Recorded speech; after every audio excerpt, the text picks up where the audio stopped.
kita akan mempelajari tentang mata diklat kedua dari diklat ini, yakni tentang ini kok begini, terkait dengan strategi literasi dalam pembelajaran. Ini judul pokoknya ya.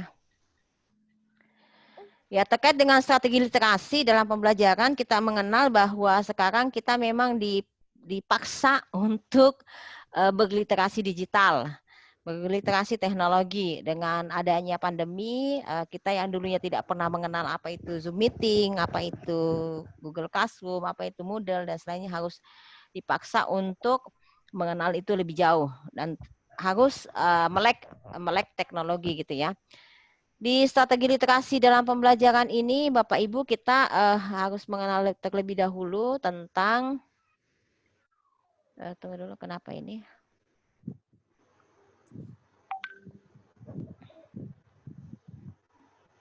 Ya, ya. Kita sama-sama mengenal ini, ada tampilannya, sekalian bisa juga dibuka di filenya, di webnya. Ada ada hal-hal yang bisa yang kita ukur ya dari literasi itu, pengembangan kurikulum kita ya. Jadi kurikulum kita itu adalah tumbuh kembang Bapak Ibu. Jadi kurikulum itu bukan sesuatu yang stagnan, yang kaku, yang tidak bisa diapa-apain, tetapi sesuatu yang bisa tumbuh dan bisa berkembang. Dan ini juga yang kita harapkan dari penyusunan perangkat pembelajaran kita. Nah, kita kenal di pengembangan kurikulum kita ini ada yang namanya pengembangan kurikulum 4C tambah literasi ya, termasuk di dalamnya, dan PPK atau penguatan pendidikan karakter.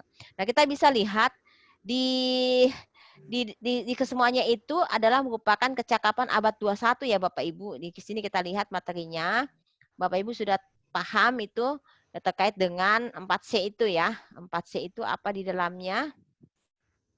Di sini kita bisa lihat C itu adalah critical thinking atau berpikir kritis gitu ya, Bapak Ibu.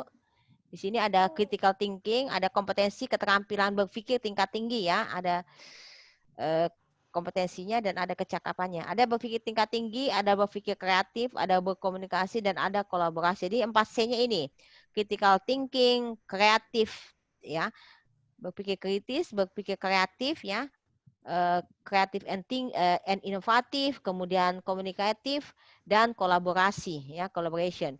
Ini 4C-nya. Itu 4C ini adalah merupakan kompetensi dengan keterampilan berpikir tingkat tinggi. Ini yang kita harapkan, yang akan kita latihkan, yang akan kita didikkan kepada peserta didik kita.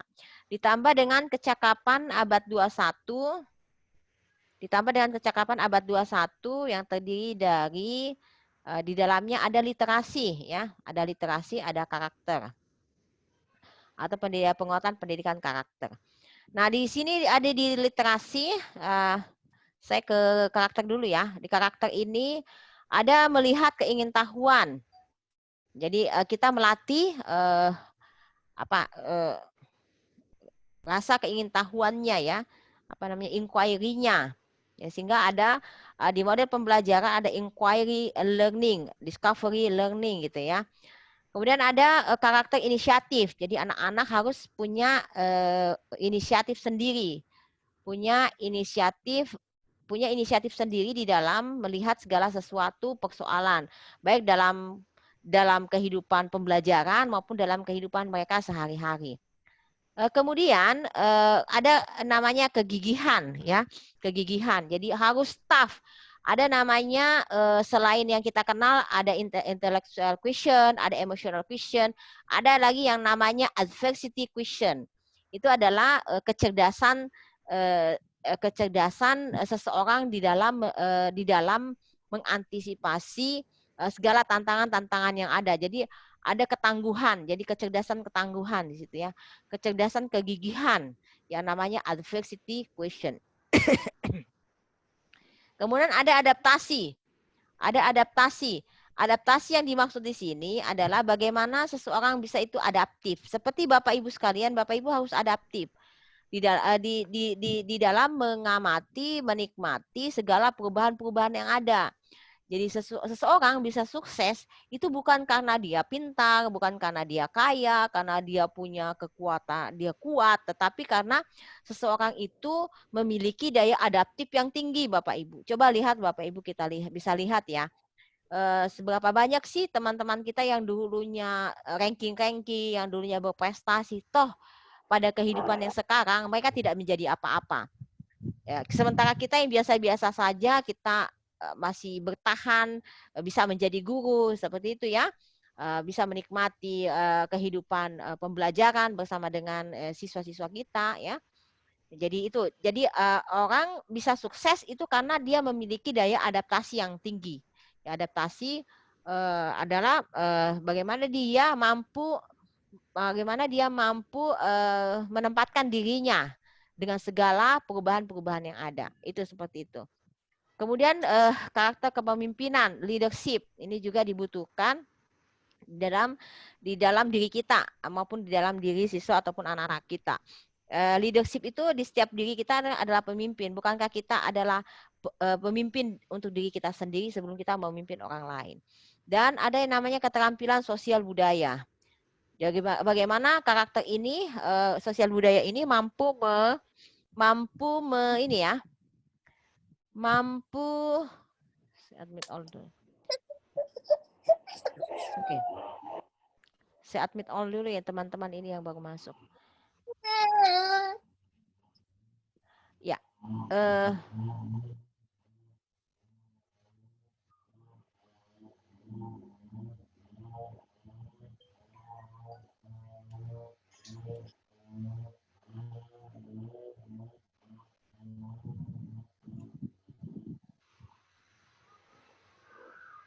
Oke. Jadi keterampilan sosial budaya itu jangan sampai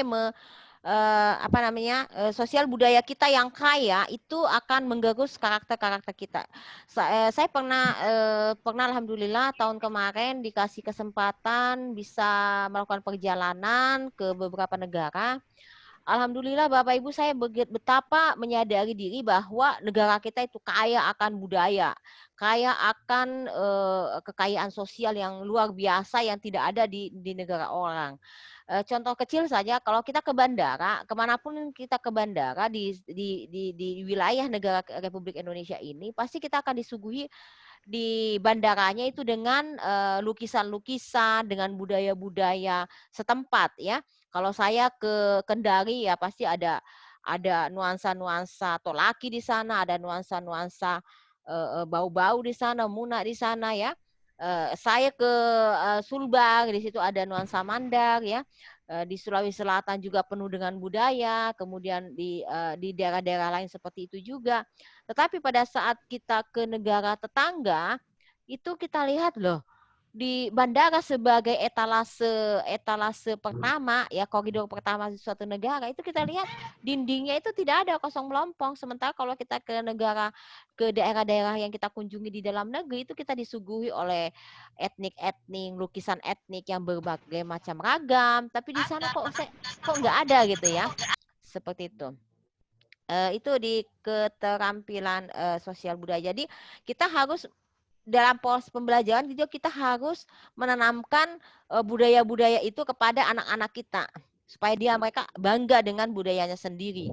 Jangan sampai budaya kita diambil alih oleh orang. Saya lihat beberapa hari yang lalu melihat di channel YouTube, di channel di media sosial, bahkan ada orang-orang barat itu, orang-orang luar mampu memainkan gamelan dengan baik, mampu menyanyikan lagu kedaerahan kita dengan baik. Sementara betapa mereka begitu mencintai budaya kita, betapa mereka mencintai keragaman budaya kita.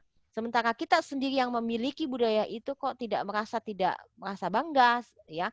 Kita lebih bangga kalau anak-anak kita belajar tentang bahasa Korea, bahasa Inggris lah, bahasa apa ya, yang bukan budaya kita. Nah, jadi kita selalu munculkan. Saya sangat appreciate dengan beberapa artis kita yang menampilkan budaya-budaya, misalnya budaya batik, budaya apa ya, gamelan di dalam proses-proses kesenian mereka. Ya, itu yang kita harapkan sebenarnya. Kemudian di bagian literasi, ini adalah pokok bahasan kita di literasi. Ada namanya literasi dasar atau basic literasi. Jadi kita bisa melihat sebenarnya di dalam diri kita itu sudah built-in, sudah apa ya, sudah terpatri di dalam diri jiwa manusia itu sifat literasi. Cuma literasi ini dibunyikan di kurikulum 2013, kembali dibunyikan ya. Sebenarnya pada dasarnya literasi itu sudah ada di dokumen-dokumen kurikulum kita, cuma belum dibunyikan Bapak Ibu sekalian. Nah, di literasi ini ada namanya literasi dasar atau basic literasi. Seperti apa itu basic literasi? Ya, seperti yang kita bicara tadi masalah komunikasi. Jadi berbicara itu adalah merupakan literasi dasar. Komunikasi itu adalah merupakan literasi dasar kalau di apa namanya, dimasukkan kembali ke communicative skill ya. Jadi kemampuan dasar kita di dalam kita merangkai kata menjadi sebuah kalimat yang utuh untuk kita bisa keluarkan dalam bentuk pembicaraan, dalam bentuk lisan, ataukah dalam bentuk tertulis, ataukah dalam bentuk hal-hal yang sifatnya nonverbal ya. Karena di sini ada teman yang guru tunarungu ya, misalnya di tunarungu karena dia tidak bisa mendengar, ya biasanya dengan menggunakan gerakan-gerakan, dengan teknik-teknik. Biasanya kalau di televisi itu ada di sudut sebelah kanan bawah ya. Biasanya ada yang menerjemahkan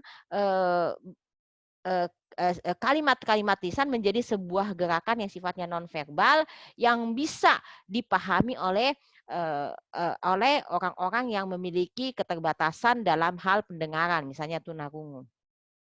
Itu literasi dasar. Jadi berbicara masalah literasi dasar biasanya selalu kita identikkan dengan calistung, membaca, menulis, dan berhitung, Bapak Ibu sekalian ya. Membaca, menulis, dan berhitung, calistung. Nah, pada dasarnya sebenarnya calistung literasi itu tidak hanya sebatas membaca, menulis, dan berhitung saja ya. Tetapi lebih daripada itu Bapak Ibu. Lebih daripada itu. Nanti kita lihat. Di sini ada berhitung, literasi dasar dalam bentuk baca tulis, dalam bentuk berhitung gitu ya, matematika, dalam sains, dalam TIK, teknologi informasi dan komunikasi, dalam hal finansial, keuangan, dan dalam hal kebudayaan dan kewarganegaraan. Itu masuk ke dalam kategori literasi dasar. Nah, kita lihat di literasi dasar ini tidak hanya sebatas kita memahami macam-macam literasi dasar ini saja, tetapi bagaimana literasi dasar yang sudah diberikan, di built-in di dalam kita, yang sudah terpatri di dalam diri manusia, dalam diri setiap siswa kita, peserta didik kita, dan kita juga sebagai guru, itu mampu dimaksimalkan penggunaannya. Contoh-contoh kecil saja Bapak Ibu. Yang dimaksud dengan literasi dasar terkait dengan calistung misalnya, saya kasih contoh satu. Bapak Ibu tahu kita semua banyak yang sudah terbebas dari yang namanya buta huruf ya, buta huruf atau melek huruf ya. Tapi bisa saja atau melek teknologi, kita paham karena buktinya Bapak Ibu sudah terjaring dari sekian ribu orang bisa masuk menjadi peserta didik. Ini adalah suatu hal yang patut diapresiasi, patut dibanggakan ya. Terkait dengan ini ada hal yang ingin saya ceritakan di sini bahwa terkait dengan literasi kita harus mampu menciptakan siswa-siswa atau peserta didik kita atau anak-anak kita menjadi seorang yang literat. Literat dalam arti kata tidak hanya membaca, menulis, dan berhitung saja, tetapi lebih daripada itu, dia mampu memaknai apa yang dia baca, apa yang dia tulis, dan apa yang dia hitung.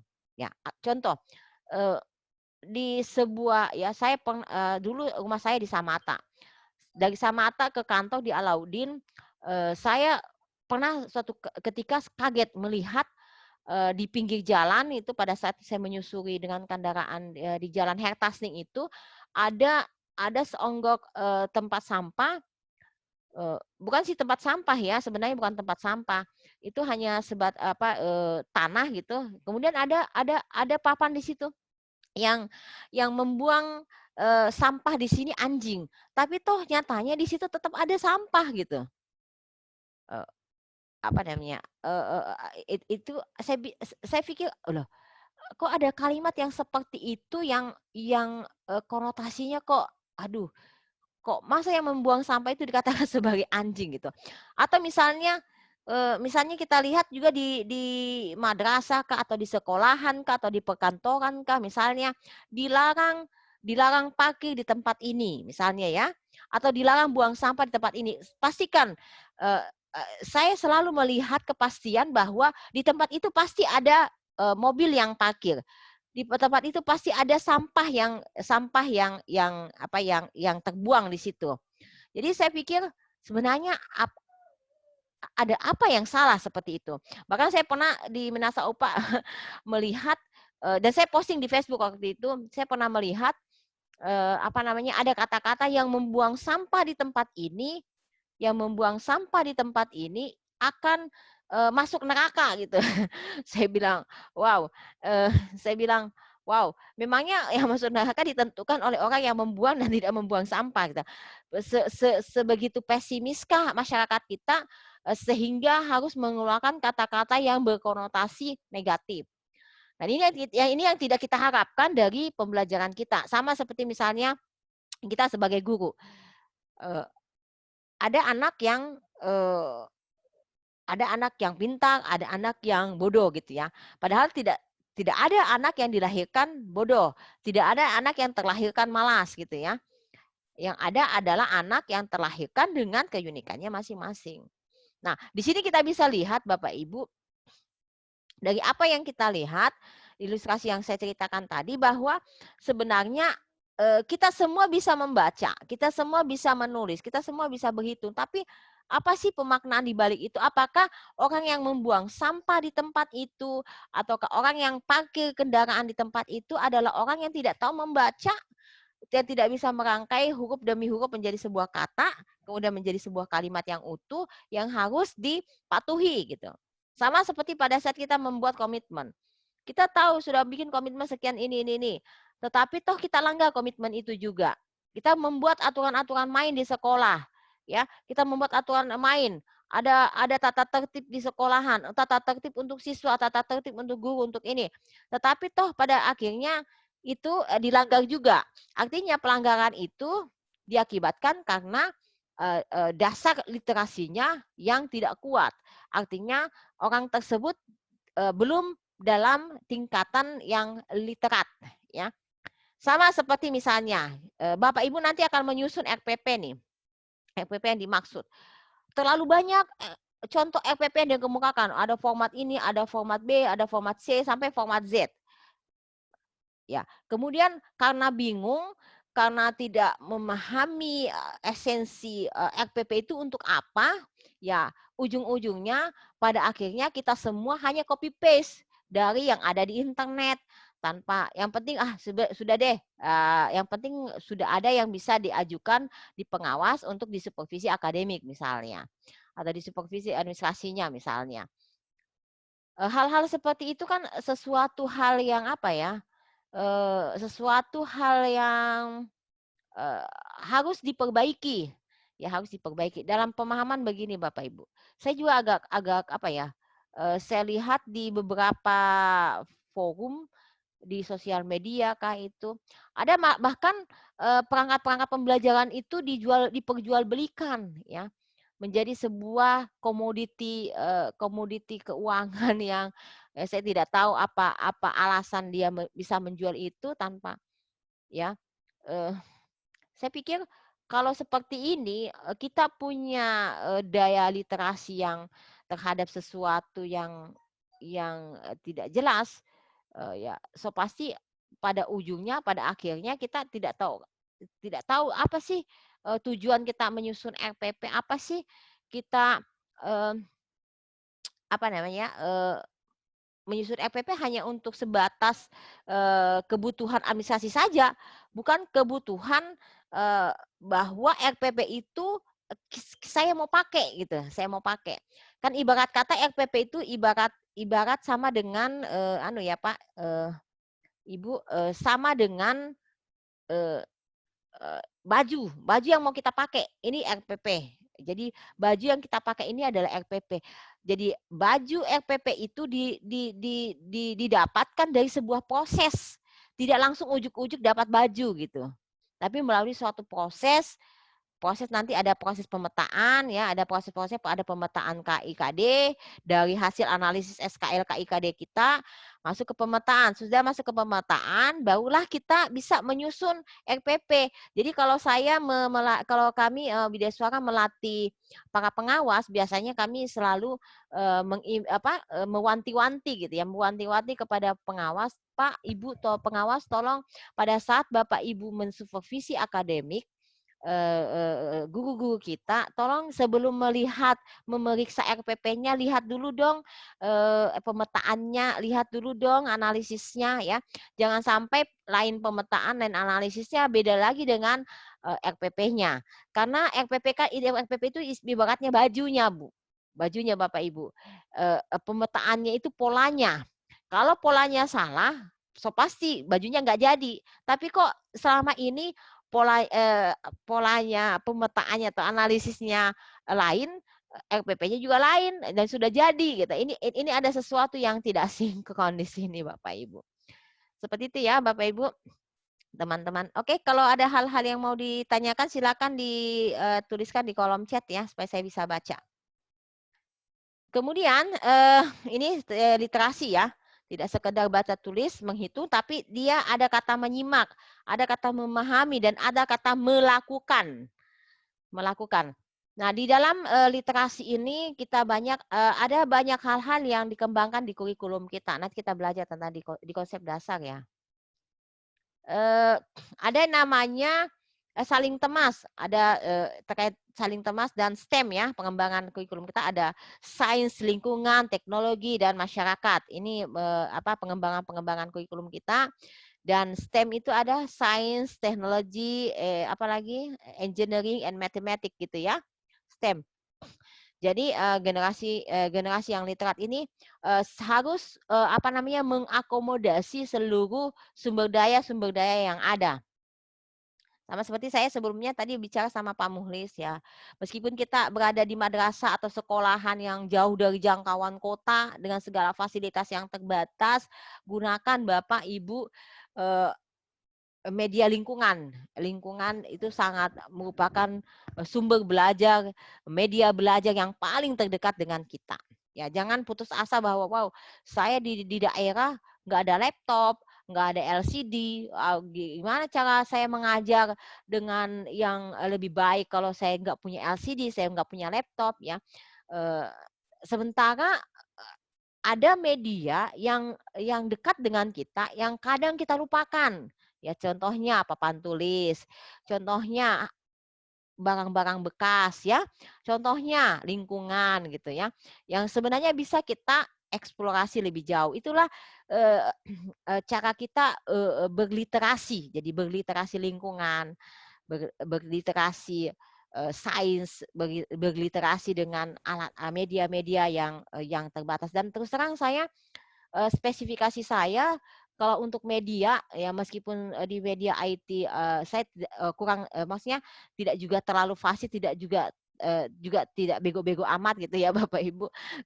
Tetapi saya lebih kepada kecenderungan saya itu lebih kepada pembuatan media-media alat-alat peraga sederhana dari hal-hal yang sifatnya bisa didaur ulang, di-reuse, di-recycle ya. Didaur ulang kembali untuk menjadi sebuah media pembelajaran yang baik. Oke, di sini kalau ada hal-hal yang mau dianukan silakan Pak ya, Bapak Ibu di chat. Adakah? Belum ada ya? Oke. Di literasi ini sesuai dengan regulasi Permendikbud nomor 23 tahun 2015 ada 3 tahapan Di dalamnya ada bagaimana kita menumbuh kembangkan literasi itu melalui proses yang pertama ada pembiasaan.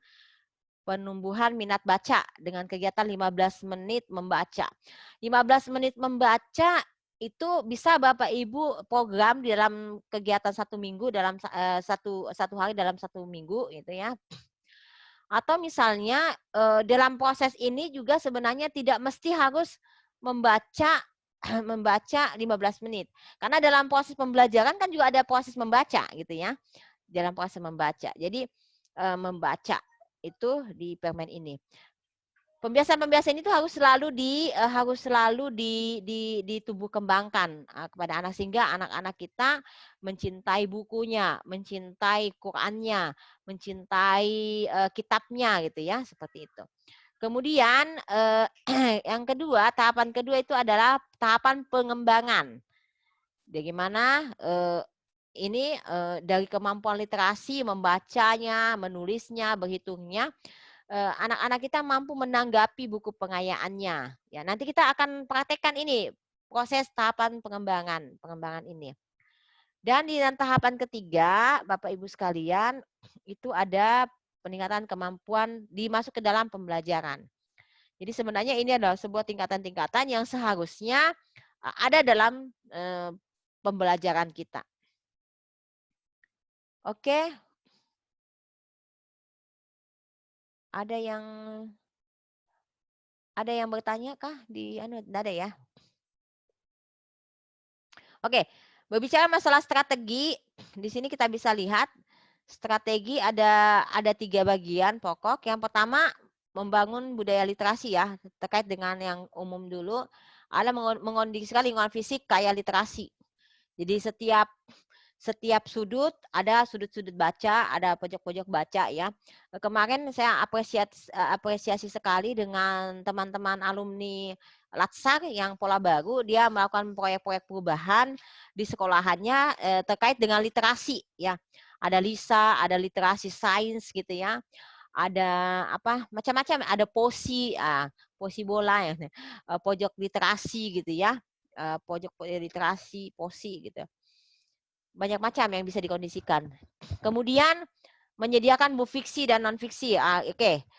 Oke, ada teknik Bapak Ibu sekalian, teknik literasi di sekolah yang bisa kita lakukan supaya bagaimana anak itu bisa tertarik untuk selalu membaca buku ya.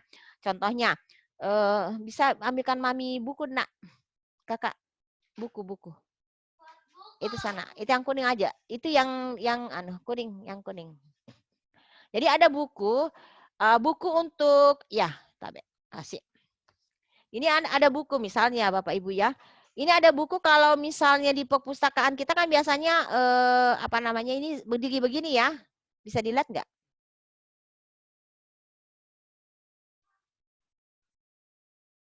Bisa dilihat ya? Terlihat, Bu. Ya, enggak bisa dilihat. Jadi cara oh ya. Ini kok hilang-hilang ya wajah saya. Oke. Jadi caranya kan biasanya kita dapat itu cara teknik menyimpan buku kan berdiri ya. Itu kan itu agak kurang menarik buat siswa. Tapi kalau cara kita memajang buku dengan seperti ini ya, seperti ini. Jadi ada buku, kemudian kelihatan judul-judul bukunya itu akan menarik perhatian siswa, apalagi untuk siswa-siswa tingkatan MI gitu ya. Untuk siswa tingkatan MI. Jadi seperti ini. Jadi kalau untuk tingkatan SMA bisa saja cara menyusunnya bisa dengan berdiri, tapi kalau untuk tingkatan MI itu dia dengan cara memanjang seperti ini. Jadi kelihatan judul-judul bukunya. Itu teknik yang bisa Bapak Ibu pakai untuk menyusun teknik menyusun buku. Kakak Ica. Oke, enggak boleh tengkurap. Terus yang kedua, memajang karya siswa di lingkungan sekolah. Ini juga merupakan satu hal yang harus dibudayakan di lingkungan madrasah kita, Bapak Ibu. Oke. Contohnya, kita bisa ya. Contohnya seperti ini. Banyak dari kita sering memberikan tugas kepada siswa-siswa kita kan, Bapak Ibu. Kemudian tugas itu atau misalnya karya itu berlalu begitu saja. Harusnya tugas-tugas itu didisplay di dinding-dinding kelas kita supaya untuk menggairahkan kemampuan belajar mereka. Jadi ya, kenapa? Ya, kedengaran ya? Ya. Jadi di display saja, Pak. Ditampilkan, dipamerkan di dinding-dinding kelas kita. Saya beberapa waktu lamanya pernah melakukan observasi di berbagai madrasah ataupun sekolahan. Itu kelihatan sekali Bapak Ibu. Kalau kita mau melihat dari etalase madrasah atau etalase sekolah itu, kalau sekolah itu atau madrasah itu terdiri dari di dalamnya ada orang-orang yang ada orang-orang yang kreatif, yang inovatif, yang selalu mau berubah, yang tidak mau tertinggal dalam perubahan-perubahan yang baik. Itu akan kelihatan dari display-display atau tampilan-tampilan madrasahnya ataupun tampilan di dalam kelasnya. Saya punya anak itu di MI Al Abrar itu setiap 3 bulan sekali tampilannya pasti beda deh. Pasti beda. Karena di sana guru-gurunya memang antusias di dalam menciptakan lingkungan madrasah yang nyaman. Sekarang kan ada namanya sekolah yang ramah anak. Sekolah yang menyenangkan buat anak itu disetting sedemikian rupa sehingga madrasah itu kaya akan literasi dengan tampilan-tampilan tugas-tugas portofolio anak. Jadi ditempel saja Bapak Ibu, ditempel. Kemudian tapi tempelan itu harus diperhatikan waktunya. Jangan sampai tempelan itu sampai berbulan-bulan, bertahun-tahun enggak pernah diturunkan. Sampai ada suatu ketika saya pernah melihat ini berbagi pengalaman display media pembelajaran di dalam kelasnya itu sampai berdebu sampai berapa senti gitu. Debunya. Jadi harusnya tidak seperti itu, tapi tetap dinaik dan diturunkan tugas-tugas itu. Sampai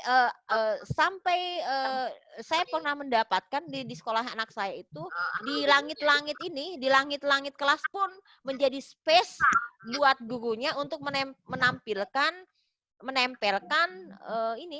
hasil karya siswa sehingga anak-anak menjadi lebih secara psikologi emosionalnya pada saat mereka mungkin jenuh dia akan menengok ke atas, dia akan berbelok ke kanan dan ke kiri, ke depan dan ke belakang itu dipenuhi dengan materi-materi pembelajaran, materi-materi ajar atau karya-karya mereka yang berisi daripada hasil penugasan yang diberikan oleh gurunya.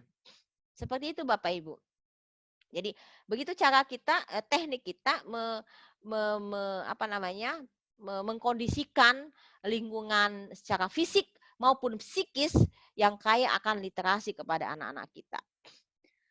Kemudian di yang kedua itu mengembangkan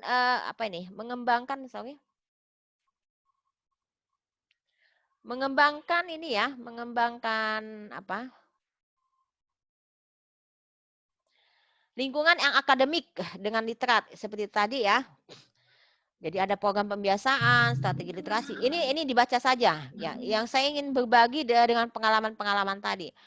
Termasuk dengan kepemimpinan kepala sekolah dalam program literasi ini juga sangat menentukan. Kalau kepala sekolahnya yang mampu menggerakkan menjadi motor dari pengembangan literasi yang ada di madrasah, it's okay, itu lebih bagus. Oke, ada pertanyaan sampai di sini? Ada ya? Kalau ada yang mau bertanya silakan. Ya, Pak Mulis, ada yang bertanyakan silakan Pak Mulis.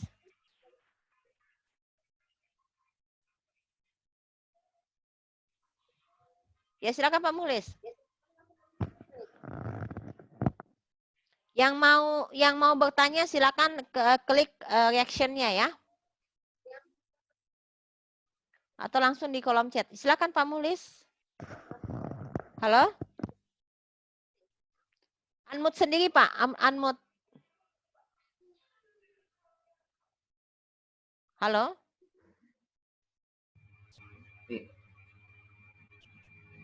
Bisa Bu, saya dengar? Ya, bisa Pak, bisa. Oh, ada di kolom chat ya. Salah. Ya, silakan. Bismillahirrahmanirrahim. Assalamualaikum warahmatullahi wabarakatuh. Ya. Bagus sekali tadi terkait materi tentang literasi ini Bu. Oke, silakan Saya Pak. tadi menyimak tentang salah satu literasi itu terkait dengan teknologi informasi dan komunikasi. Ya. Nah, kita ketahui bersama sekarang kan marak berita hoax ini Bu. Ya. Jadi bagaimana caranya kita ini supaya literan kita itu bagus seperti itu, tidak mudah terpancing dengan berita-berita hoax. Itu yang pertama Bu. Yang kedua, yang ini mungkin berbagi sharing saja pengalaman. Saya itu di sekolah saya Bu, saya tanamkan mulai dari kelas 1 karena saya mengajar dari SD Bu. Ya. Itu ada saya tanamkan setiap hari Jumat itu menghafal surat-surat pendek. Iya. Nah, jadi ada kriteria kelas 1 sampai berapa surat gitu, sampai kelas 6. Iya. Jadi apakah itu termasuk juga literasi atau bagaimana? Iya. Oke, terima kasih. Ya, terima kasih Pak Muhlis. Saya jawab pertanyaannya. Pertanyaan yang bagus terkait dengan hoax ya. Sekarang zaman informasi teknologi yang tidak bisa kita bendung, dan ini adalah adalah suatu keharusan, dan kita ini tantangan tersendiri ya buat kita guru di dalam menanggapi hal-hal seperti itu. Jangan sampai kita kebablasan dengan berita-berita yang hilir mudik, ada di depan kita, di hadapan kita, depan belakang, atas bawah gitu ya. Jadi cara kita menanggapi berita-berita hoax, semisalnya itu kita harus mencari dulu Pak sumber tersebut berasal dari mana. Kemudian yang kedua, kalaupun sumber itu belum valid, itu kita mencari sumber dari berbagai macam sumber. Jadi kita meramu sumber tadi itu dari sumber A, B, C, D, kalau perlu sampai Z. Kemudian kita campur, kita blended, kemudian menjadi sebuah pemahaman yang baru. Dan kita sudah bisa memutuskan apakah berita ini valid atau tidak, benar atau tidak. Yang memutuskan itu adalah kita. Jadi tidak seyogianya kita ada berita kemudian kita share. Ya, saya kalau kalau di WA ya Pak, di WA gue kan sering-sering tuh ada ada berita ini dan berita itu. Kalau berbicara masalah proses keamanan yang sifatnya itu tidak merugikan pihak lain atau tidak merugikan, biasanya saya share. Tapi kalau misalnya itu saya belum yakinkan bahwa keamanannya itu bisa merugikan orang lain, saya tidak akan share. Cukup sampai di sini saja. Saya tidak akan share. Kemudian itu pentingnya muhasabah Pak ya, konfirmasi. Apakah benar sih benar sih informasi ini benar adanya.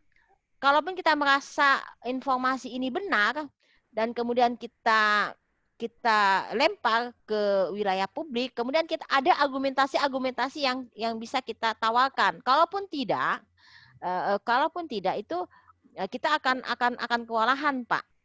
Kalau misalnya ada berita yang kita lempar ke grup, misalnya ke WA grup, kemudian ada orang yang menanggapi itu, oh tidak seperti itu Pak Muhlis, seperti itu.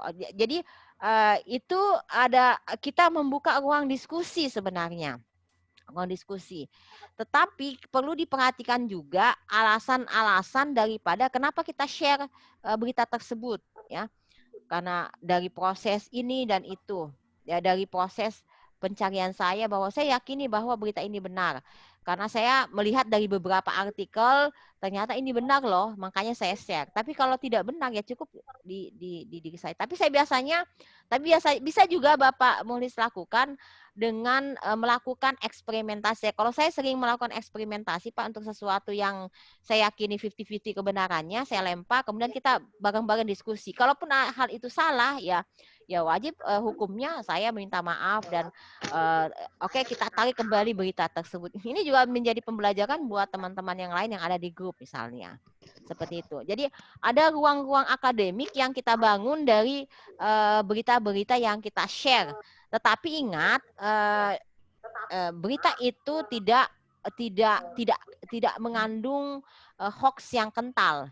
Yang hoax yang kental artinya berita hoax itu kan berita sampah yang artinya yang bisa merugikan pihak-pihak tertentu. Itu jangan sampai seperti itu, Pak. Karena kita akan kena undang-undang ITE. Ya, seperti banyak kasus terjadi di Republik ini, ada guru SMK yang kena ya kemarin kan undang-undang ITE karena mencemarkan nama baik mungkin pejabat publik atau mungkin presiden atau siapa. Itu yang harus kita hindari, Pak, sebagai guru, karena profesi kita adalah profesi yang terhormat, profesi yang akademik, ya berarti kita harus berargumentasi secara akademik juga, tidak dalam konteks politik. Dan saya juga sering mengatakan begini, teman-teman guru, ya kita juga sebagai seorang pendidik itu harus selalu mengingatkan diri kita bahwa apa yang kita share itu harusnya menjadi tanggung jawab kita. Misalnya ada teman saya itu guru biologi, karena saya dari biologi, kita dari IPA. Harusnya yang kita share itu misalnya terkait dengan keIPA-an kita atau kebiologian kita atau kefisikan atau gimana. Tetapi yang selalu di-share itu adalah tentang politik, Pak. Tentang pilkada, tentang apa. Saya bilang, saya heran. Saya pernah negor, saya bilang, kamu itu guru IPA atau guru IPS sih, atau guru sosiologi sih? Kok intens banget kamu menyoroti tentang dunia politik gitu. Kalau beliau ini guru sosiologi oleh IPSK atau PKNK, ya, menyorot tentang situasi sosial politik yang ada di negeri ini, oke, enggak masalah, Pak, karena memang itu bidang kajiannya. Tapi kalau orang sains berbicara masalah politik, saya pikir di mana ya koneksitasnya, di mana ya hubungannya, kan seperti itu. Jadi karena ini untuk melatih jiwa kritis kita, Pak. Ada critical thinking gitu ya, Pak, ya. Di pembelajaran abad 21 ada critical, jadi berpikir kritis tentang kajian-kajian kita. Seperti itu, Pak. Kemudian yang kedua apa tadi pertanyaannya? Sharing saja, Bu, tadi itu terkait literasi yang saya lakukan di sekolah itu. Bu. Oh iya, benar. Ya, saya paham, Pi. Saya sudah ingat. Yang namanya literasi itu tidak hanya sebatas literasi Latin, Pak. Ya, literasi kitabullah, literasi hadis-hadis itu merupakan bagian daripada membaca, ya. Kayak kemarin saya punya saya punya anak bimbingan pada saat membuat laporan aktualisasinya, bingung. Dia guru BTQ gitu ya. Guru bahasa Indonesia, tapi nggak pernah ngajar bahasa Indonesia, Pak. Belum mengajar gitu ya, belum mengajar bahasa Indonesia, tapi diamanahkan di madrasah tersebut jadi guru BTQ, baca tulis Quran, ya. Terus bagaimana caranya supaya laporan aktualisasinya ini ada kaitannya dengan kebahasaannya gitu. Jadi oleh karena itu dikoneksitaskan antara dia membuat literasi tentang literasi Quranik, ya, literasi Quranik dengan membahas terjemahan dari konteks kebahasaan yang ada di Al-Quran. Itu bisa, Pak. Jadi literasi itu tidak sebatas membaca, menulis, dan berhitung dengan angka-angka dengan huruf-huruf Latin saja. Mau huruf Romawi kek, mau huruf Jawi kek, mau huruf bahasa Arab, bahasa daerah, ya. It's okay. Itu bagian daripada literasi, Pak. Jadi semuanya itu masuk dalam kategori bahan-bahan yang bisa mengasah daya literasi kita. Seperti itu, Pak Mulis, ya. Bisa. Ya, oke. Saya baca lagi ini pertanyaan dari Pak Zuniar. Kegiatan literasi ini apa khusus untuk guru mapel bahasa Indonesia atau bisa juga? Oke. Semua mata pelajaran, semua bidang kajian bisa Bapak Ibu latihkan kemampuan literasi anak-anak kita ataupun diri kita. Jadi literasi itu apa? Semua kena, bukan cuma hanya literasi itu hanya kental dengan guru-guru bahasa saja, tidak. Guru mapel apapun bisa Pak, termasuk fikih. Jadi guru mapel fikih caranya bagaimana melatih literasinya, minta mereka membaca, anak-anak kita membaca buku-buku fikih. Kemudian menanggapi apa isi buku fikih itu. Misal sejarah kebudayaan Islam atau sejarah lah. Selama ini waktu kita belajar, kita jadi siswa, kita jadi murid, yang selalu dilatihkan oleh guru-guru kita itu adalah tentang bagaimana cara menghafal tahun-tahun. Kapan tahun Perang Dunia Pertama. Saya dulu waktu SMA, saya hafal itu. Perang Dunia Pertama sampai Perang Dunia Kedua. Termasuk tokoh-tokohnya. Ya. Termasuk kejadiannya tahun sekian, tapi sekarang sudah lupa. Karena apa? Karena yang dilatihkan itu adalah hafalan dalam short term memory atau memori jangka pendek, ya. Jadi memori ingatan jangka pendek yang dilatihkan, bukan memori jangka panjangnya. Kita berharap literasi yang kita latihkan kepada anak-anak kita itu melatih kemampuan memori jangka panjangnya, Pak, ya. Sehingga pada saat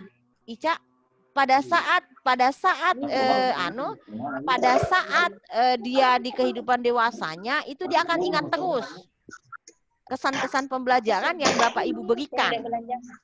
Ya, seperti itu. Sama seperti Bapak Ibu ikut pelatihan ini. Saya berharap Bapak Ibu tidak sekedar mengikuti pelatihan ini, tapi ada yang tertinggal, ada jejak-jejak pengetahuan tentang penyusunan RPP ini yang Bapak ingat sampai seterusnya. Seperti itu ya Pak Pak siapa ini? Oh ya. Pak siapa ya ini? Oh Pak Zun ya, Pak Zun. Begitu ya Pak Zun ya? Oke, kemudian ya, Ibu Fitri, ya kesimpulannya betul Bu. Semua mata pelajaran bisa diliterasikan. Bisa diliterasikan. Jadi karena literasi itu tidak terbatas, dia unlimited Bu.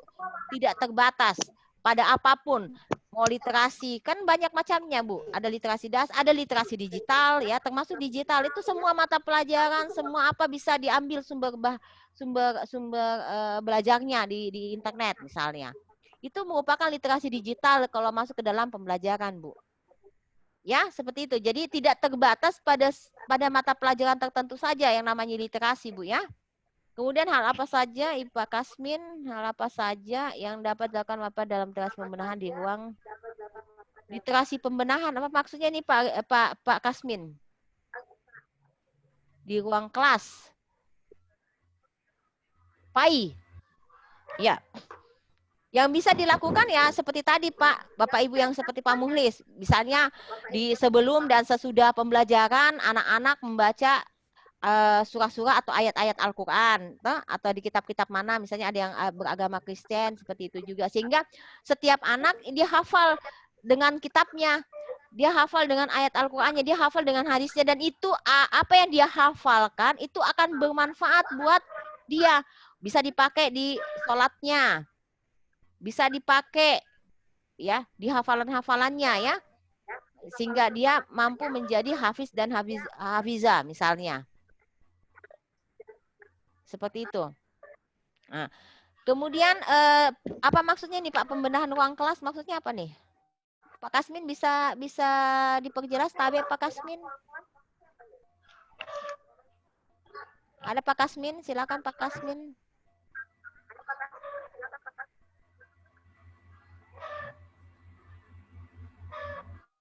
Pak Kasmin ada Pak Kasmin? Oke, mungkin terkendala jaringan kali ya. Kemudian Pak Mufli, kalau terkait seperti itu ya, nanti saya minta konfirmasi dengan Pak Kasmin. Kalau PAI kan banyak yang bisa dilakukan Pak. Pak Mufli, salah satu literasi dasar adalah TIK, tidak bisa dipengaruhi. Ini ada satu tantangan, oke. Oke.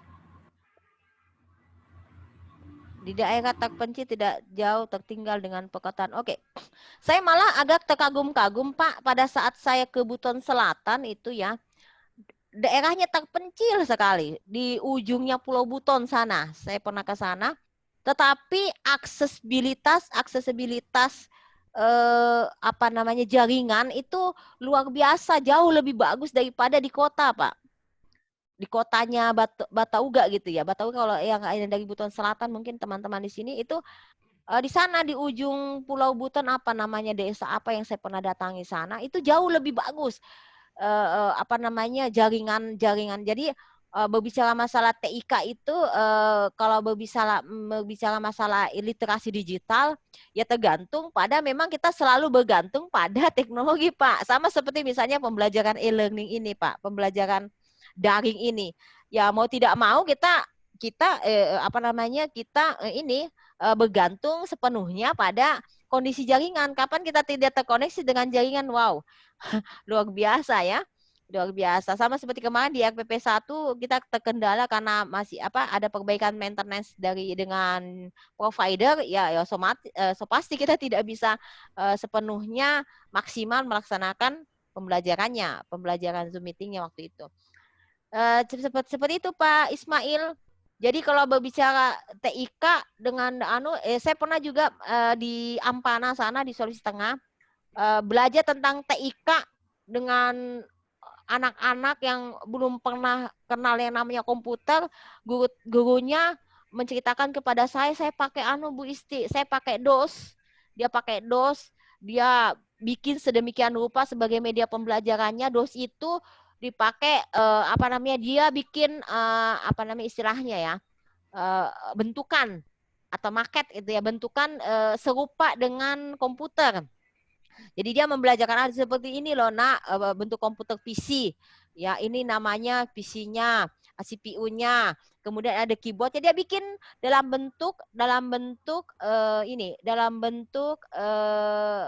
DOS ya dalam bentuk ini DOS seperti itu. Saya sangat terharu mendengar cerita-cerita seperti itu. Saya bilang subhanallah, masya Allah masih ada guru-guru yang kreatif, yang jauh lebih kreatif daripada kita yang ada di kota ini bisa memikirkan sampai segitu-gitunya untuk bisa memperkenalkan anak-anak kita dengan yang namanya benda-benda yang jarang mereka lihat seperti itu Pak. Jadi banyak hal yang sebenarnya bisa kita pakai untuk membelajarkan anak untuk literasi digital ya. Termasuk misalnya ya termasuk literasi digital kan dengan HP Pak ya, HP ini. Jadi di HP itu Pak, jadi pembelajaran tidak mesti kita harus apa? Di HP ini ada namanya Play Store atau Marketplace ya. Di situ banyak sekali Bapak Ibu mau apa saja ada, tinggal download, tinggal install. Bapak Ibu mau mengajarkan tentang Quran hadis, misalnya tidak perlu bawa Al-Quran kemana-mana, masuk ke kelas, masuk ke sekolah, tetapi dengan Al-Quran ini, misalnya dengan Quran terjemahan saya, kalau setiap malam itu saya untuk mau ngaji saja, itu pakai ini, pakai Al-Quran, pakai Quran digital, seperti itu. Kemudian kalau mau kita memperbaiki makhrajatul huruf kita ya pakai digital sampai kita ya seperti ini domahnya, ini harakatnya, ini idgamnya, ini ikhfanya seperti itu. Jadi dengan menggunakan HP jadi alat bantu. Jadi HP ini saya agak kurang setuju dengan pembelajaran yang tidak memaksimalkan jangan pakai internet Bu Isti nanti anak-anak lain yang ya. Ini tugas tantangan Bapak Ibu memaksimalkan penggunaan IT kita, gadget kita. Jangan sampai gadget itu digunakan anak-anak untuk hal-hal yang tidak baik. Tapi alihkan mereka ke hal-hal yang baik-baik saja. Ya, saya agak kurang setuju. Misalnya nanti, tidak ada pembatasan, tidak ada pengontrolan. Itulah pentingnya proses penyadaran. Bagaimana seorang guru mampu mendekati siswa kita untuk memberikan kesadaran kepada anak untuk bisa menyadarkan ini gadget, ini untuk pembelajaran, nak, bukan untuk hal-hal yang tidak baik. Disitulah tantangan kita, Bapak Ibu. Di dunia sekarang, di masa yang sekarang, gadget ini bisa dipakai sebagai tool, sebagai alat bantu kita bukan alat yang menjerumuskan ya, alat yang menjerumuskan. Jadi kalau ada anak-anak yang bertanya, Bu, ini apa namanya, kenapa ada hal-hal seperti ini ya, ya harus dijawab.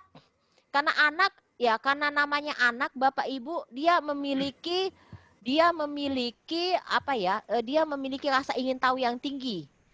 Karena memang sifat dasarnya seperti itu, inquiry-nya tinggi. Jadi kalau ada anak yang bertanya tentang segala sesuatunya, mohon dijawab dengan baik tentunya. Jangan bilang, Bu, kenapa ini? Sudah, dia mau bertanya deh. Tidak bagus itu. Ya. Kalau seperti itu, anak-anak itu akan bertanya ke tempat lain. Ya, syukur-syukur kalau dia mendapatkan jawaban dari orang yang baik. Tapi kalau tidak baik, nah itulah banyak anak-anak yang terjerumus Bapak Ibu ke free sex, ke narkoba, karena pada saat dia bertanya, kenapa saya tidak bisa merokok, kenapa saya tidak bisa pacaran, kenapa saya tidak, yang didapatkan jawaban dari orang tua, dari gurunya, tidak, jangan mau kau pacaran, jangan mau kau tidak boleh pacaran, pokoknya tidak boleh. Jadi kenapa? Ya harus dikasih alasan. Alasannya kenapa? Ya, kenapa saya tidak bisa membuka situs X di HP saya? Kenapa? Jawab itu Bapak Ibu, jawab Ibu. Ya, karena ini dan itu. Jadi bangun ruang-ruang diskusi, bangun diskusi itu untuk sebagai proses penyadaran anak bahwa oh ini baik dan ini tidak baik. Termasuk sex education, Bapak Ibu. Saya punya anak itu memang sejak dini saya ajarkan tentang sex education, sehingga hal-hal yang kemarin kasus-kasus tentang pelecehan anak gitu ya, pelecehan seks anak itu tidak terjadi. Jadi saya memang ajarkan kepada anak-anak, dan termasuk menggunakan gadget-gadget itu membangun kesadaran mereka untuk bisa lebih bijaksana menggunakan gadget itu untuk hal-hal yang baik, bukan untuk hal-hal yang tidak baik. Jadi ini sebuah proses yang harus selalu kita lakukan. Bukan tidak hanya sekedar melarang saja tanpa alasan, melarang dengan alasan-alasan tertentu, dan dengan alasan itu kita memberikan solusi lain, ya, kita memberikan jalan keluar lain. Ini loh, ada dari sekian banyak channel yang tidak baik, ada loh lebih banyak channel yang baik-baik. Itu yang kamu buka, nak, ya, karena teknologi itu punya sisi mata pisau yang sama dengan pisau. Kalau dipakai bisa untuk membunuh, yang dipakai bisa untuk membantu kita memasak di dapur.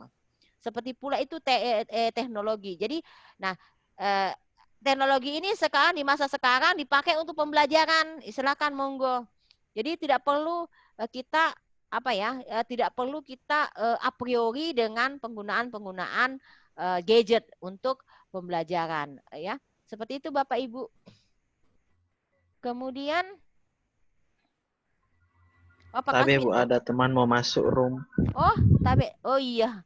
Saya sudah admit loh, admit all ya. Iya. Keluar masuk ya ini, mohon maaf Tabe. Saya sudah admit all. Oke. Ya. Pak siapa, bagaimana cara mendudukannya? Oh iya. Cara saya lihat dulu ya, adakah yang di atasnya? Oh, saya buka dulu.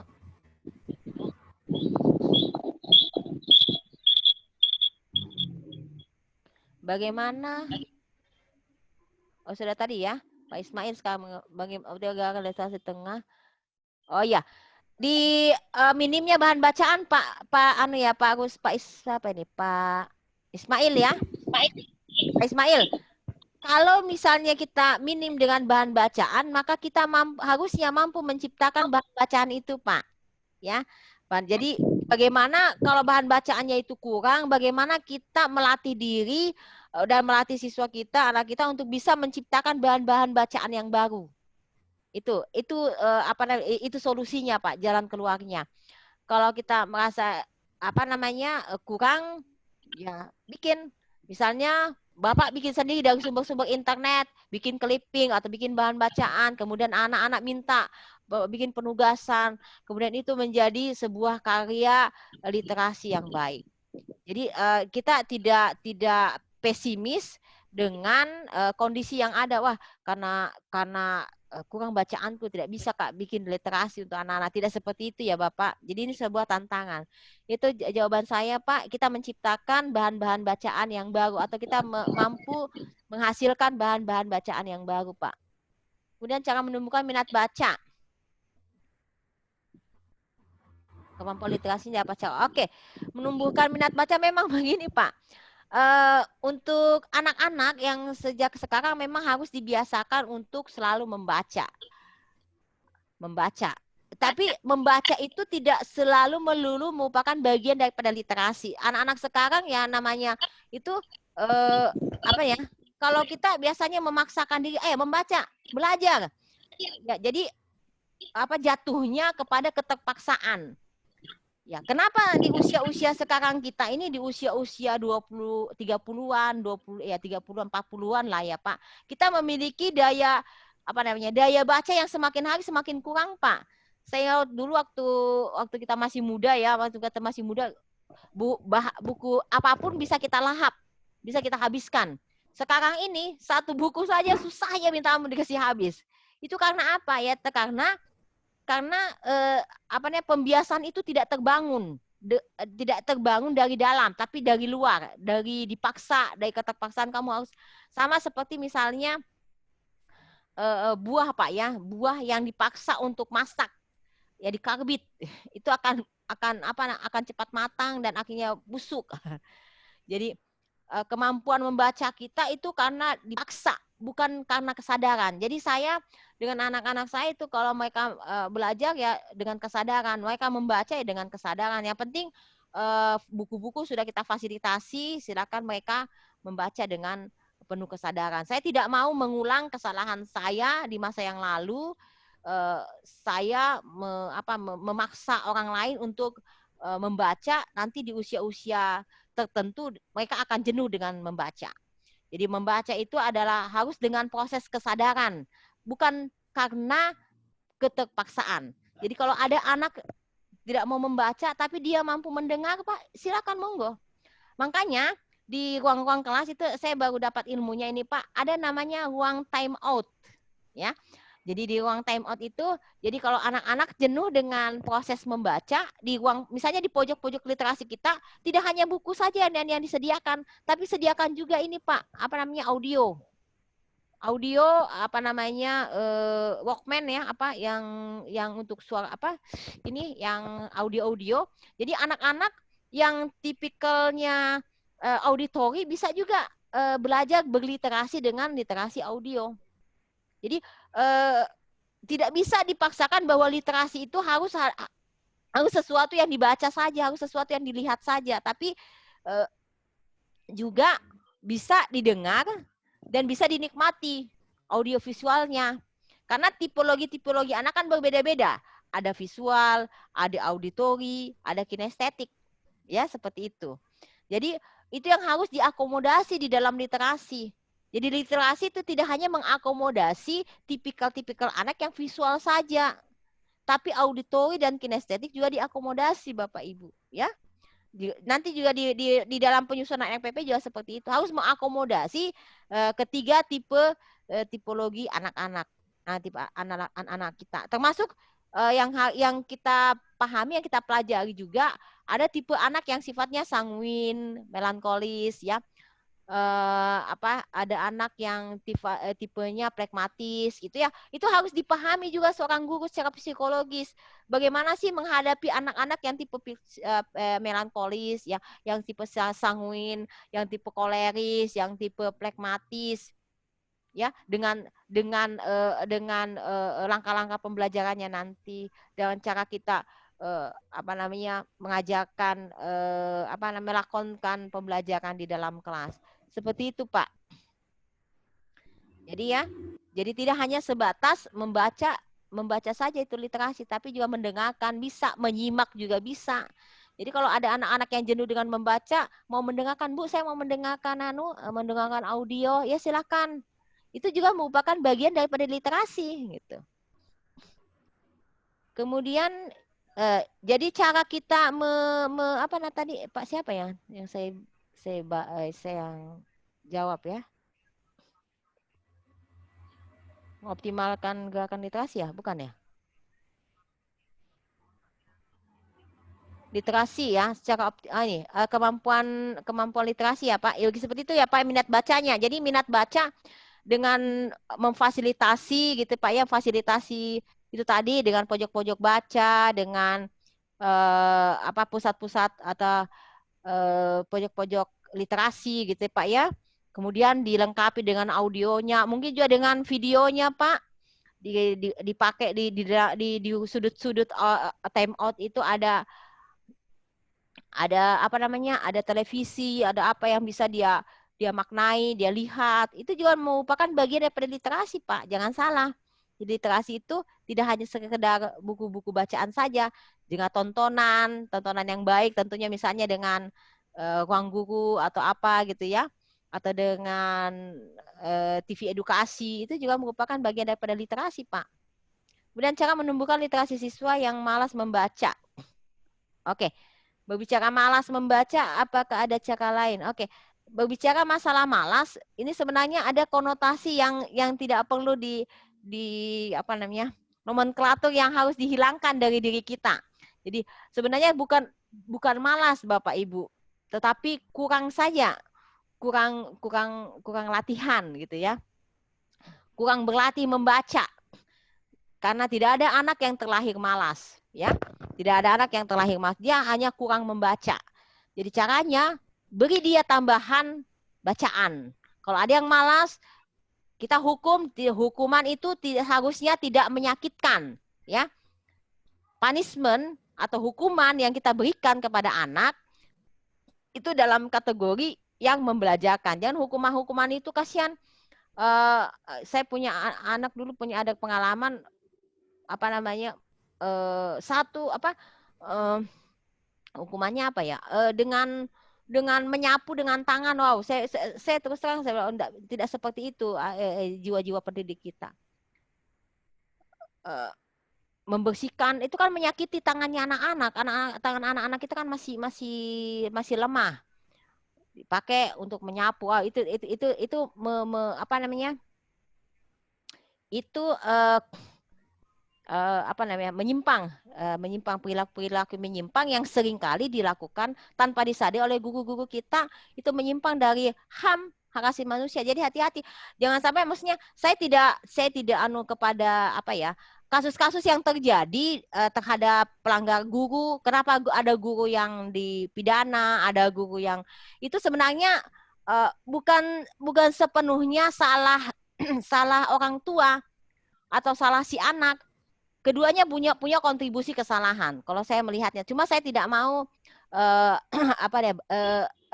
berdebat untuk hal-hal yang apa ya, hal-hal yang harus jelas duduk persoalannya. Jadi karena banyak sekali memang guru kita itu karena didaktik metodiknya yang kurang, yang sekarang kan didaktik metodiknya agak kurang kuat, sehingga di dalam memperlakukan siswanya itu kadang juga mengikuti jiwa emosionalnya, padahal tidak seperti itu Bapak Ibu.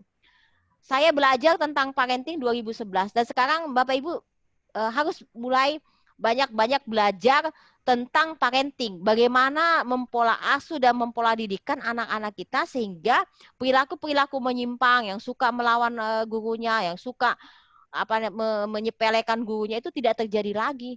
Ada saling interaksi yang positif antara guru dengan anak, sehingga kasus-kasus yang terjadi itu tidak akan pernah terjadi di ruang-ruang kelas kita.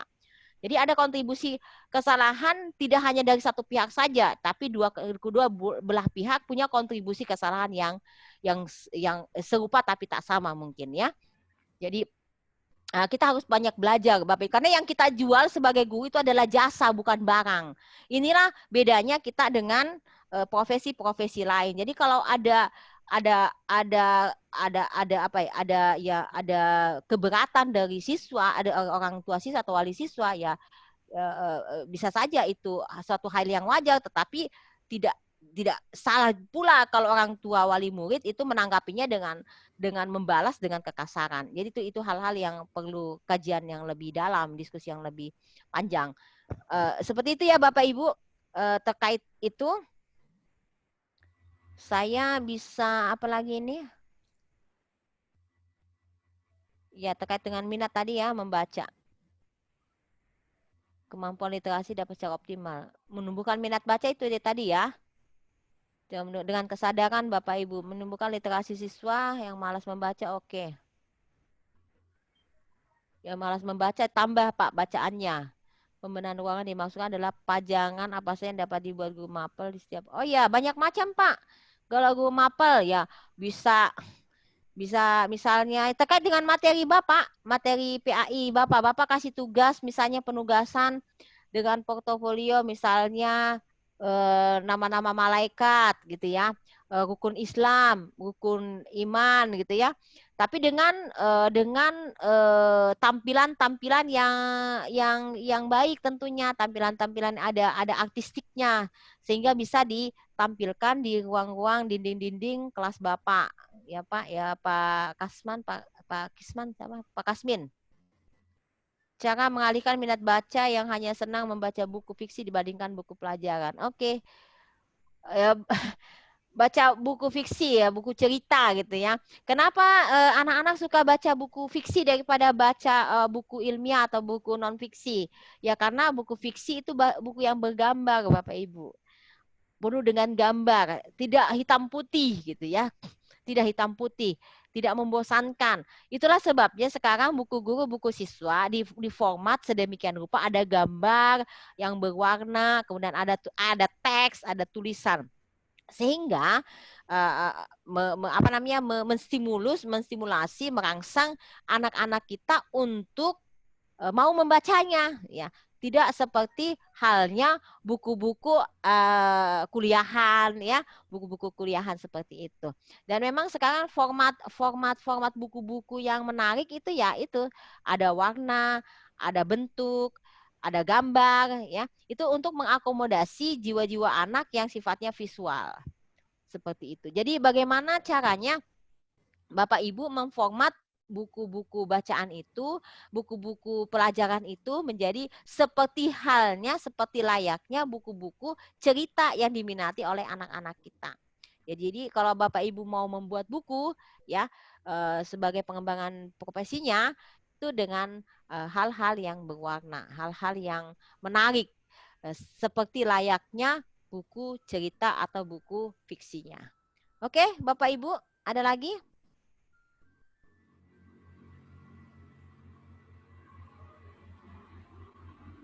Oke, lebih menghargai waktu ya. Kurang maksimal menuntut anak-anak lebih banyak aktif dari guru-guru. Oke, perlu diperhitungkan juga Bapak Ibu kondisi sekarang itu sangat dipengaruhi oleh jiwa emosional anak. Dengan kondisi pandemi sekarang ini, so pasti kehidupan anak-anak kita berubah.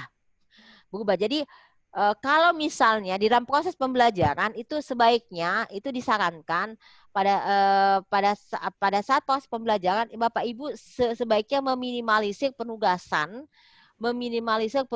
untuk siswa. Karena apa?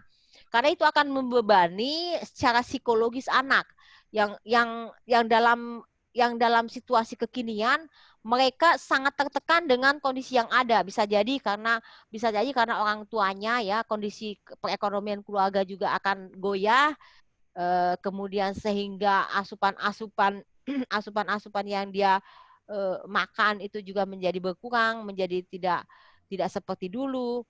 Kemudian belum lagi dengan situasi lingkungan rumah tangga yang mungkin juga akan berubah. Itu juga harus diperhatikan oleh guru. Jadi cara dia memanage waktunya memang disinilah kita melihat kemandirian belajar anak-anak kita. Ada yang namanya pendekatan heutagogik. Jadi pendekatan kemandirian belajar. Nanti kita bisa lihat nih Bapak Ibu. Pada saat Bapak Ibu melakukan pembelajaran daring, di situ kita lihat siapa sih anak yang bisa mampu memanage waktunya dengan hal-hal yang sifatnya rohani misalnya. Siapa yang selalu melaporkan sholatnya, siapa yang melaporkan tadarusnya, siapa yang melaporkan membantu orang tuanya, itu akan terekam dengan baik. Akan terekam dengan baik. Dan kita harus apresiasi itu Bapak Ibu. Tapi sebaiknya yang perlu ditekankan di dalam proses penilaian pembelajaran ini itu pada aspek sikapnya, pada aspek sikap dan aspek pada saat proses pembelajaran seperti ini apa sih apa sih tanggapan mereka terhadap pembelajaran ini? Apakah dia merasa bosan? Apa dia merasa sepertinya yang namanya pembelajaran daring biasanya kan membosankan ya Bapak Ibu, hanya sekedar mendengarkan saja tanpa ada yang perlu dilakukan gitu. Oleh karena itu ya kita berikan penugasan supaya ada yang dia kerjakan di dalam proses-proses belajarnya. Ada banyak tools yang sebenarnya saya mau masukkan di sini. Ada banyak tools interaktif yang bisa Bapak masukkan nanti di Google Classroom-nya. Ada Mentimeter, ada Padlet, ada Flipgrid. Itu mungkin Bapak Ibu pernah dengar. Itu bisa dipakai untuk tools alat bantu di dalam berinteraksi dengan siswa. Seperti itu. Begitu ya Bapak Ibu ya. Atau ada yang mau ditanyakan langsung? Oke, Pak izin sholat. Oke. Ya sudah. Oke, ada lagi. Kita masuk ke share screen-nya dulu ya. Mohon izin sekarang jam berapa? Jam 3. Sudah asar kah? Belum ya? Oke, kita lanjutkan dulu ya sedikit lagi materinya sebelum kita sudahi. Oke, strategi literasi ini ya, Bapak Ibu kita masih bicara di literasi. Jadi ada sebelum dan selama dan setelah pembelajaran. Jadi literasi itu sebenarnya harusnya ada di dalam pembelajaran, tetapi tidak mesti harus dibunyikan, ya. Misalnya di dalam nanti perangkat RPP harus ada kata literasi masuk di langkah pembelajarannya, nggak mesti Bapak Ibu. Pada saat Bapak Ibu menyusun, pada saat siswa kita melakukan proses kegiatan pembelajaran itu sudah termasuk literasi. Ya, jadi jangan dicari-cari literasi di mana maksudnya di mana literasinya, di seluruh proses pembelajaran itu harusnya ada literasi gitu. Contoh, ini ya. Jadi ini ada langkah-langkahnya. Di sebelum pembelajaran, memahami tujuan pembelajaran. Ini so pasti harus ada di kegiatan awal Bapak Ibu. Sampaikan tujuan pembelajaran, itu fardu ainnya. Itu kewajibannya Bapak Ibu. Ya, kewajiban Bapak Ibu dalam setiap pembelajaran, sampaikan tujuan pembelajaran. Itu memahami, oh tujuan pembelajaran hari ini. Itu sudah literasi tuh. Kemudian berdiskusi. Ya, apakah melalui media atau tanpa media, itu juga merupakan bagian daripada literasi. Pada saat dia menyimak penjelasan guru, itu menyimak pun itu adalah literasi Bapak Ibu. Jangan kira bahwa literasi hanya terkait dengan kertas-kertas, buku-buku ya. Tidak seperti itu. Pada saat dia menyimak juga itu adalah bagian daripada literasi. Kemudian selama pembelajaran, pada saat mereka mengidentifikasi kata-kata sulit, ya, itu juga literasi. Membuat inferensi, keterhubungan, membuat pertanyaan, memahami simbol, visual, itu juga bagian daripada literasi. Setelah pembelajaran, membuat ringkasan atau resume, itu juga literasi. Refleksi terhadap proses pembelajaran, itu juga literasi. Jadi literasi itu tidak sempit Bapak Ibu. Tidak sempit, ya. Ya, seperti ini ya, yang tadi saya katakan, teknik display, suasana ya. Ini kalau seperti ini untuk kelas-kelas atas ya, SMA gitu ya, SMP kelas. Tapi kalau untuk anak MISD itu tidak seperti itu. Jadi harus di ini ya, seperti ini ya. Jadi harus kelihatan judulnya, Bapak Ibu. Jadi ada pembelajaran tanpa batas. Nah, sekarang ada tugasnya Bapak Ibu di assignment-nya. Di assignment-nya tugasnya Bapak Ibu ya, itu adalah membaca senyap. Jadi tugasnya Bapak Ibu adalah pilih buku bacaan, tidak perlu terlalu tebal ya, yang tipis-tipis saja. Buku bacaan apa saja.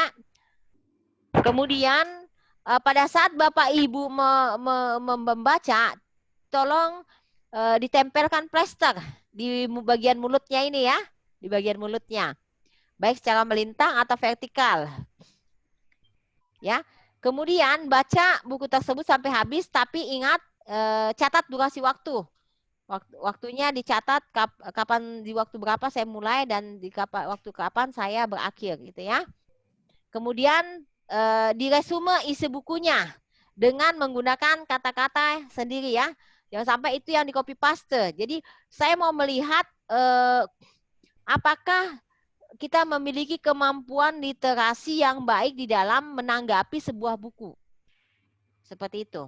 Itu tugasnya Bapak Ibu. Ada pertanyaan sampai di sini?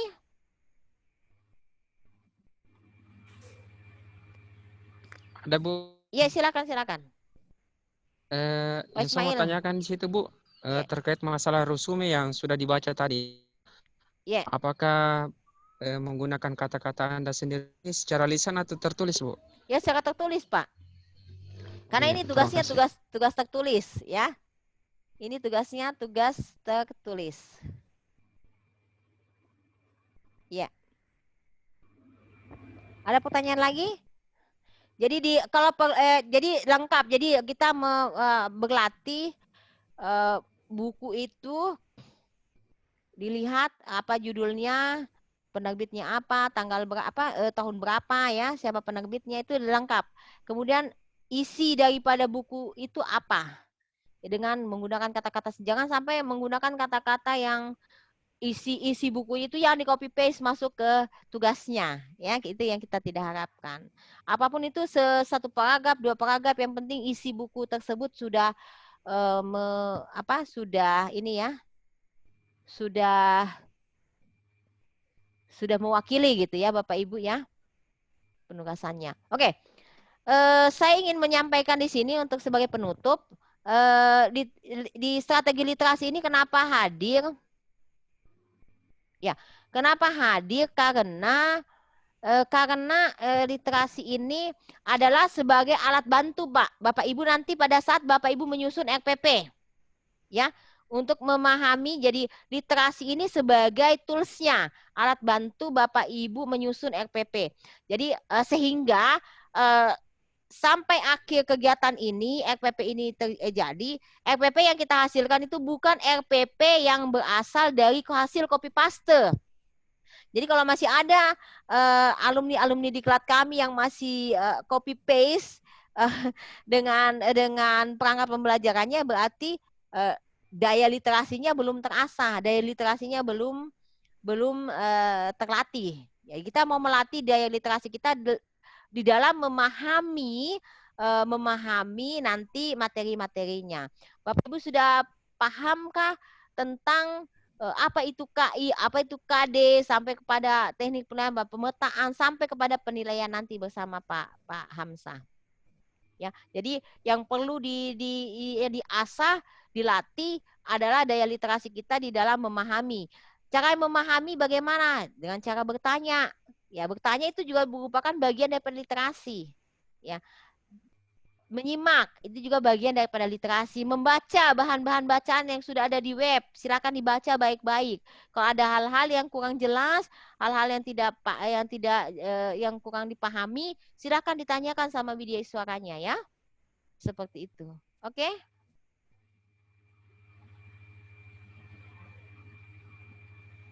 Ya. Ibu Andi Asriani, buku yang diresume silakan buku apa saja. Bisa buku pelajaran, untuk bisa buku pelajaran sebaiknya buku pelajaran bisa nggak ya? Kalau buku pelajaran di mana? Buku guru, buku siswa maksudnya itu Bu Andi ya? Bu Andi Asriani. Buku pelajaran kah? Silakan kalau mau buku pelajaran dalam bentuk ya. buku guru, buku siswa. Misalnya kedengaran Bu Isti? Iya, kedengaran sekali. Silakan Bu. Iya, misalnya buku materi pelajaran, misalnya kan saya kan buku guru biologi, misalnya ambil satu materi itu yang di resume. Misalnya tentang evolusi. Ibu mau resume? Bisa. Satu buku. Gitu, satu buku ini Bu, masalahnya bukan satu part, bukan satu bagian. Satu buku ya, satu buku. Oke, sip. Ya, bisa Bu. Ya, ada buku yang tentang evolusi. Di perpustakaan, iya. Oke, bisa Bu, bisa. Geologi lengkap evolusi, mengenai evolusi Bu. Oke, sip, bisa Bu, bisa. Yang penting satu buku. Ya. Kita mau lihat satu buku. Ya, kemampuan kita menghabiskan satu buku dengan membaca senyap. Ya. Ya, enggak apa-apa Bu, buku pelajaran ya. Oke, yang penting bukan satu bagian, satu bab ya, tapi keseluruhan. Memang dia satu buku nih Bu, evolusi. Oh iya, oke, evolusi ya. Oke, sip. Ya, enggak apa-apa Ibu Andi, silakan. Monggo. Ada lagi yang lain? Ya. Admit all. Oke, ada yang lain? Sebelum kita sudahi pembelajaran Zoom meeting kita, jadi tinggal mengerjakan tugasnya. Tugasnya sudah ada di assignment, Bu, di situ. Kalau ada hal-hal yang mau ditanyakan, silakan Bapak Ibu membubuhkan pertanyaannya di forum brainstorming atau brainstorming dan diseminasi. Nanti saya jawab secara audio ataupun secara tertulis di situ ya. Jadi bertanyanya di web ya Bapak Ibu ya. Bertanyanya di web, saya sudah menyediakan di forum web. Di web itu ada forum diskusi brainstorming dan diseminasi. Bisa dilihat? Ya di situ kalau mau bertanya ya. Jadi bertanyanya jangan di WA group, tapi di web. Ya, betul Ibu Dewi Susanti. Jadi di-uploadnya langsung di web. Jadi penugasan itu termasuk yang di BLC itu langsung di web. Jadi karena by system di Moodle-nya, jadi langsung saya bisa memeriksa hasil penugasannya. Ya, termasuk misalnya ada pertanyaan tanya jawab itu masukkan di forum brainstorming. Saya sudah buatkan rumah brainstorming dan diseminasi. Ya, di ini strategi literasi ya, sudah ada forumnya ya, sudah ada tugasnya ini, tugasnya ya saya pertunjukkan, saya lihat kesilatkan ya, saya lihatkan dulu mana ini, ini, coba diperhatikan di sini, jadi ini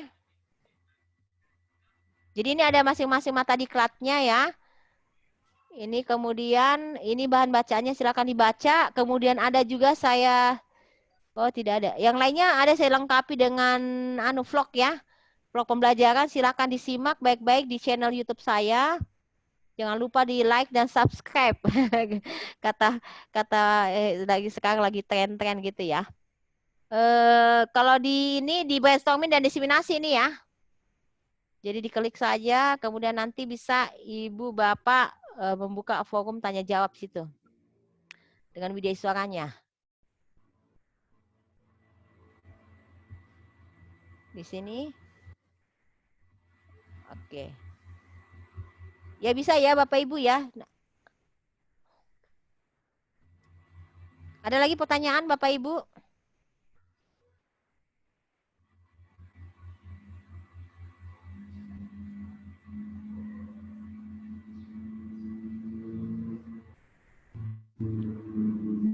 Oke.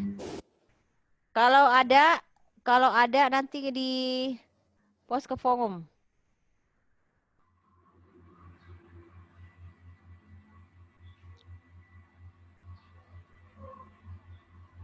Oke, ada pertanyaan?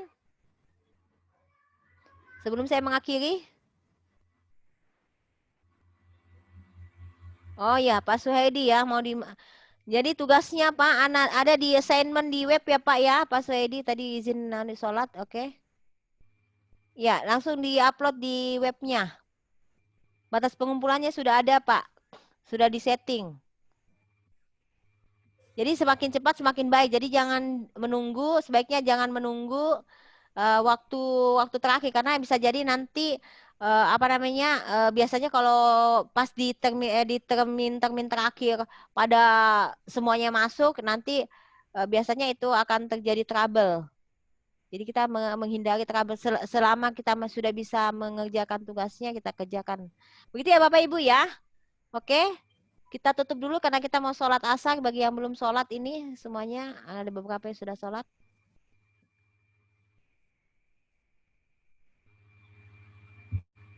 Silakan Bapak Ibu.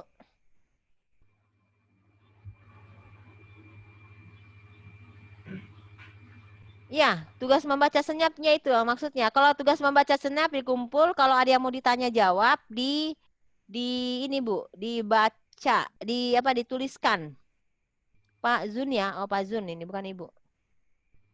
Jadi ada tugasnya cuma satu, membaca senyap, tapi kalau ada hal-hal yang mau ditanyakan seputar literasi, masih ada yang mengganjal, silakan Bapak Ibu menuliskannya di forum tanya jawab, brainstorming dan diseminasi yang tadi saya sudah tunjukkan.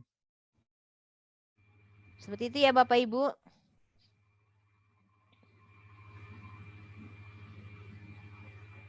Halo?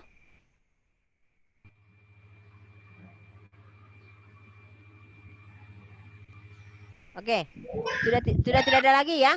Oke, kalau begitu kita ya istirahat dulu ya. Oke, sampai di sini dulu barangkali teman-teman perjumpaan kita, dan kita akan berjumpa lagi kapan? Besok ya. Besok untuk untuk konsep dasar. Besok sesuai dengan jadwal yang ada. Oke, tugasnya bisa dalam bentuk Word atau PDF. Silahkan monggo Pak. Bu Andi, Bu Andi. Ini Word atau ya. Tugasnya bukan di grup Bu, tapi di web. Jadi segala sesuatunya itu di web. Kalau di grup itu, di WA grup itu hanya sebatas teknis-teknisnya saja. Terkait dengan pengumpulan, terkait dengan teknis saja yang terkait dengan pelatihan ini. Misalnya mengingatkan tugasnya. Tapi kalau untuk mengirim tugas jangan di WA grup ya. Kami juga materi itu semuanya ada di web. Tidak diperbolehkan mengirim tugas, mengirim apa di WA. Semuanya harus di web. Kenapa? Supaya terekam jejak digitalnya Bapak Ibu. Karena disinilah proses penilaian sikapnya yang akan terekam, karena direkam oleh sistem Bapak Ibu. Baik peserta, panitia maupun widya suaranya. Oke? Seperti itu ya Bapak Ibu. Terima kasih atas apresiasi pembelajarannya. Mohon dimaafkan kalau ada hal-hal yang kurang dari saya. Saya berharap kita masih bisa berjumpa lagi di mata diklat selanjutnya. Untuk masih ada beberapa mata diklat yang saya ampu ya. Di Ampu ini ada konsep dasar, kan ada pemetaan dan ada penyusunan. Masih ada 3 mata diklat yang kita akan bertemu kembali di ruang virtual ini. Kalau ini tunggu dulu, saya mau jawab ini yang BLC. BLC maksudnya ini juga ada BLC, ada 2 ya. Ada BLC mata diklat, ada BLC yang web. Web BLC, BDK Learning Center. Yang ini Bu. Ya BLC di web BLC-nya ya. Kalau BLC mata diklat ya Building Learning Commitment. Oke, itu saja barangkali. Nanti kita bersesi hello di WA group saja ya. Waktunya kita sudah ingin sholat dulu. Oke, cara uploadnya langsung saja Bu. Nanti ditanyakan sama panitia. Kalau untuk jelasnya ya. Oke, terima kasih. Assalamualaikum warahmatullahi wabarakatuh. Mohon diri. Sehat selalu, salam hangat buat Bapak Ibu sekalian. Semoga kita selalu diberi kesehatan dan kebaikan. Assalamualaikum warahmatullahi wabarakatuh. Salam sejahtera buat kita semua. Amin. Assalamualaikum warahmatullahi wabarakatuh.